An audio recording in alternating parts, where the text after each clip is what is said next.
Hello बच्चों, आज हम कक्षा 10 में जो आपका चौथा लेसन है कार्बनिक यौगिक, उसका अध्ययन करेंगे। कार्बनिक यौगिक से कम आपके 8 से 10 नंबर के क्वेश्चन आते हैं और पूरी केमिस्ट्री आपके 20 नंबर की आती है कक्षा 10 में। तो इसमें जो महत्वपूर्ण बिंदु है उस पर हम बात करेंगे।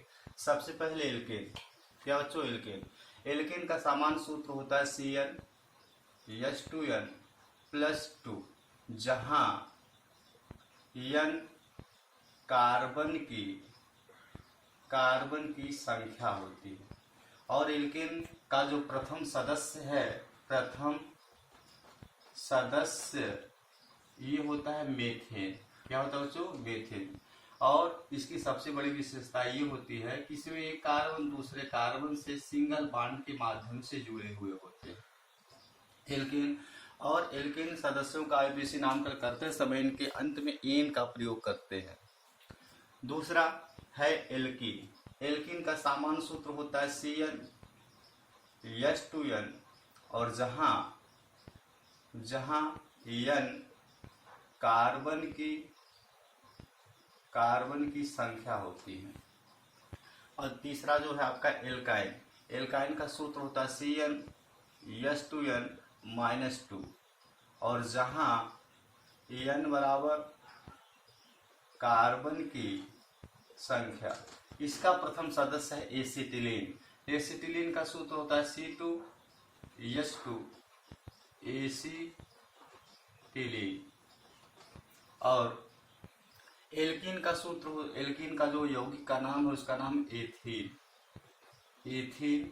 और इसका जो कंपाउंड का नाम से एथीन और C2H4। एल्कीन में एक कार्बन दूसरे कार्बन से डबल बॉन्ड के माध्यम से जुड़े होते हैं, और एल्काइन में एक कार्बन दूसरे कार्बन से ट्रिपल बॉन्ड के माध्यम से जुड़े हुए होते हैं। अब इसके बाद तीसरा है हाइड्रोकार्बन। बच्चों, नाम से स्पष्ट है, हाइड्रो और कार्बन, यह दो चीजों से मिलकर बना है हाइड्रोजन और कार्बन। हाइड्रोजन और कार्बन, इसी को हम बोलते हैं हाइड्रोकार्बन। अब हाइड्रोकार्बन की परिभाषा क्या होती है कि जब ऐसे यौगिक जिसमें केवल कार्बन और हाइड्रोजन पाए जाए, उसे हम क्या बोलते हैं? हाइड्रोकार्बन। जैसे CH4, इसका नाम है मीथेन, इसमें एक कार्बन और 4 हाइड्रोजन। दूसरा एथीन C2H4, मतलब ऐसे यौगिक। तीसरा एसिटिलीन, ऐसे यौगिक जिसमें केवल कार्बन और क्या हो? हाइड्रोजन हो। इसके अतिरिक्त उसमें कोई दूसरा कंपोनेंट या फिर दूसरा कोई एलिमेंट ना हो, उसे हम बोलते हैं हाइड्रोकार्बन। अब हाइड्रोकार्बन दो प्रकार के होते हैं, संतृप्त हाइड्रोकार्बन और असंतृप्त हाइड्रोकार्बन।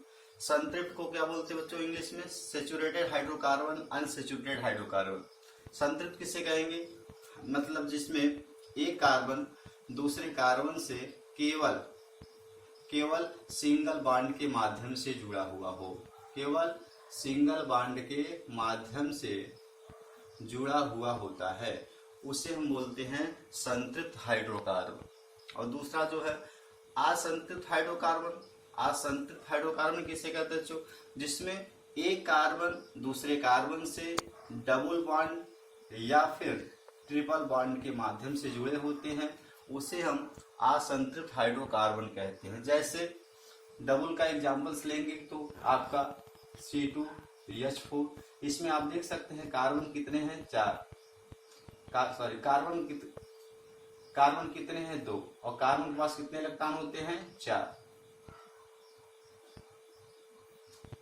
एक इलेक्ट्रॉन इससे जुड़ गया, एक इलेक्ट्रॉन इससे जुड़ गया, एक हाइड्रोजन और एक हाइड्रोजन इससे जुड़ गया, इससे और इससे। यह किसका सूत्र है? C2H4 का, जिसे हम क्या बोलते हैं? एथीन बोलते हैं। जो तीसरा है आपका अगला जो है 7वां है सजाती श्रेणी। ये बहुत ही इंपॉर्टेंट है, या कक्षा 10 में बहुत ज्यादा आता है केमिस्ट्री में। सजाती किसे कहते हैं? जब कार्बनिक यौगिकों को जब कार्बनिक यौगिकों को उनके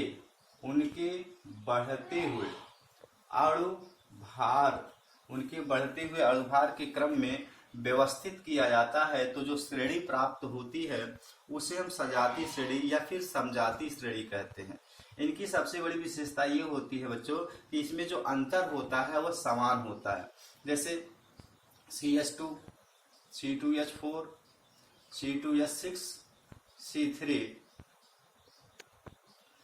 CH2, C2H4, C3 और C4H8, C5H10।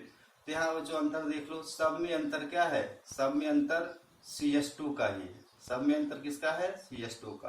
तो इसी को हम कहते हैं सजाती श्रेणी। क्या कहते हैं बच्चों? सजाती श्रेणी। यहाँ कार्बन 1, 2, 3, 4, 5, 2, 4, 6, 8, 10, सब में अंतर कितना है? आपका CH2 का। यही कहलाता है सजाती या समजातीय श्रेणी। दूसरा क्या है? स्टरीकरण। ये बहुत ही मोस्ट इंपॉर्टेंट है।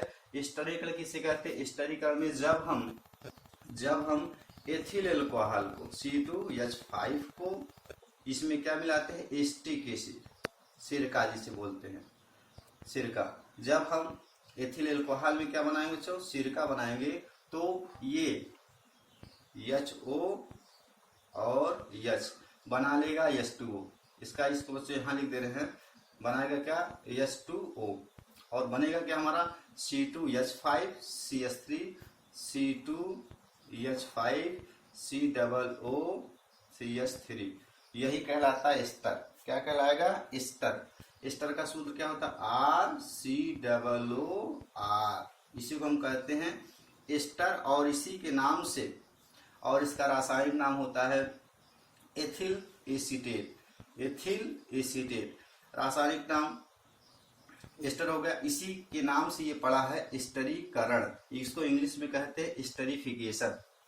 यह बच्चों 7-8 पॉइंट था। इसके बाद हम लोग अगले वीडियो में साबुनीकरण किसे कहते हैं, साबुन के साफ करने की प्रक्रिया क्या होती है, साबुन के निर्माण करने की क्या प्रक्रिया होती है, इन सब चीजों को देखेंगे और समझेंगे। जिन बच्चों को इसके साथ लेना हो ले सकते हैं। थैंक्स।